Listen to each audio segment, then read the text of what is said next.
bringing entertainment to thousands of people. Through its magic, we are able to enjoy a combination of the radio, motion pictures, and the stage, right in the comfort of our own homes, simply by pushing a button and turning a dial.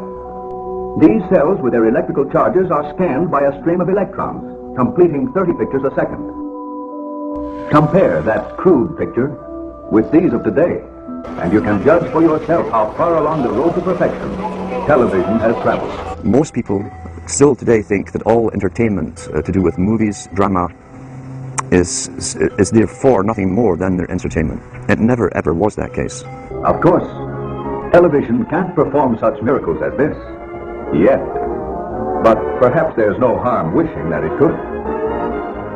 The greatest social messages are promoted through movies and drama, high drama, through the fixation of emotive sequences, emotional sequences, not logical, factual sequences, but pushing points across in an emotional way which register and fix in the mind.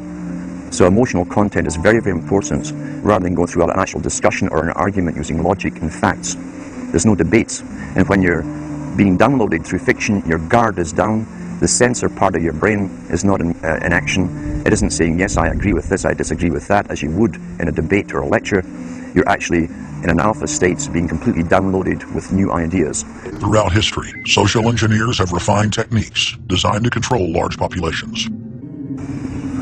About 100 years ago, this big organization with many branches, they wanted to rule the world basically using Britain as a nucleus of a system, an embryo, which also was going to be joined with the US under the Anglo-American establishment, wrote about the kind of culture and the changes of culture over a 100-year period that they would actually design, implement and bring in.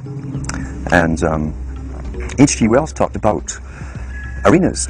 He says arenas could be put up across the world for sports, for instance. Now at that time, sports was something that children, school children were into.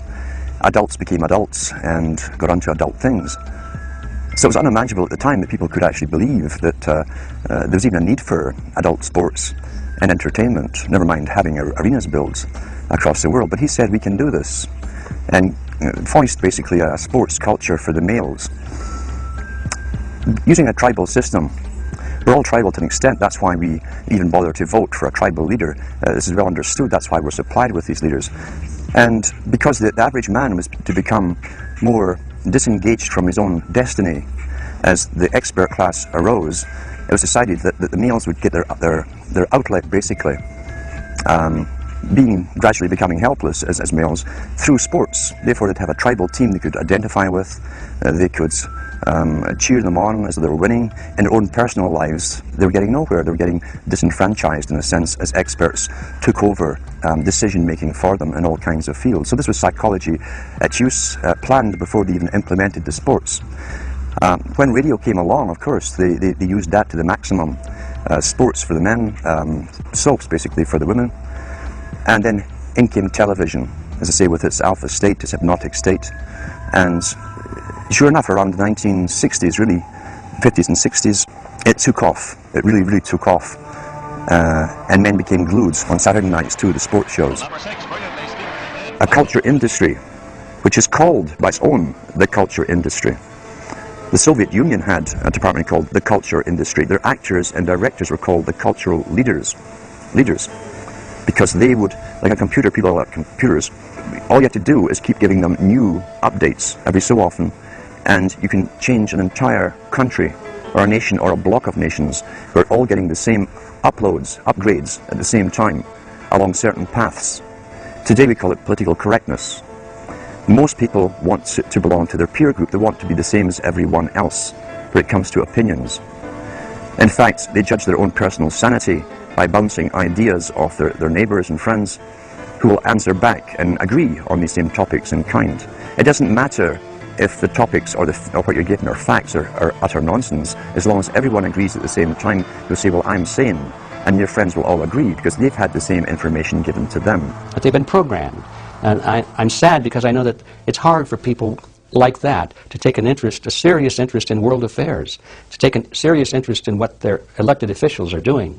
And they're not going to be really inclined to study or discover the deception that's being used against them. And so I'm sad because I see all of that in a flash in my mind as being an indication of how easy it is for the masses to be manipulated.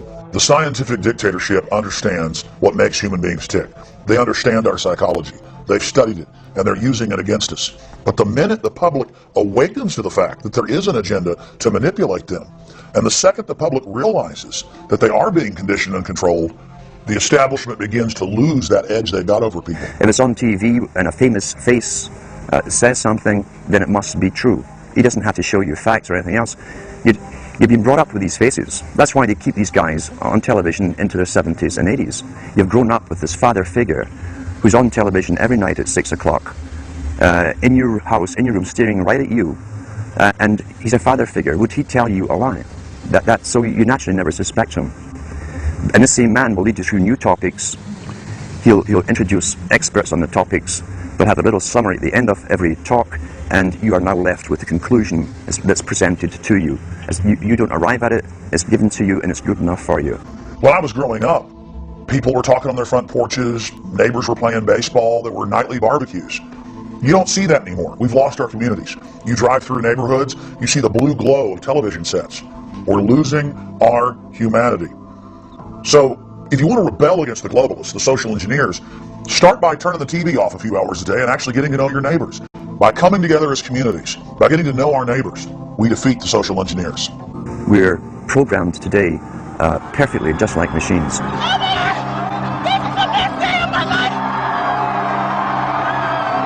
We tied this in with the Brzezinski.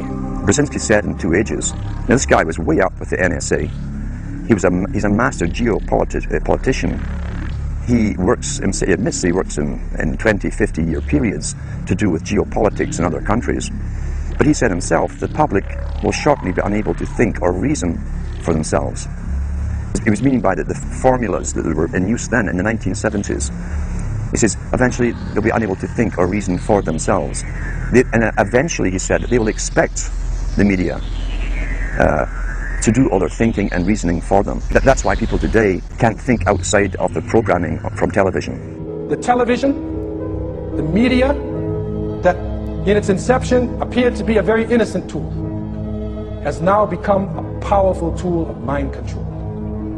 Anybody can be demonized. And people are watching that television and they believe in it. There's about 5 major corporations, and they have interlocking directorships, they have interlocking ownership. So there's actually a handful of people, and they dominate the media. I mean, everything. I'm not just talking about news, I'm talking about magazines and even billboards and cable networks, books, book clubs, you know.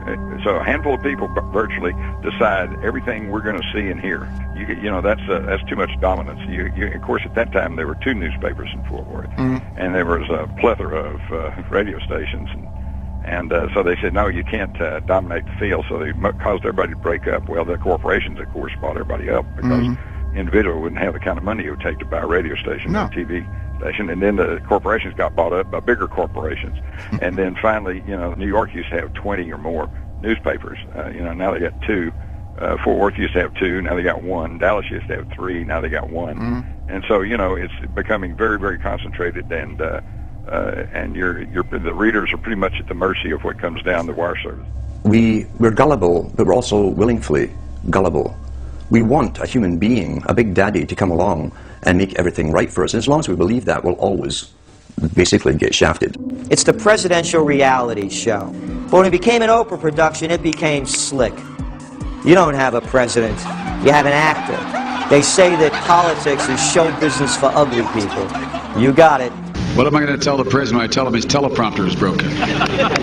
What will he do then?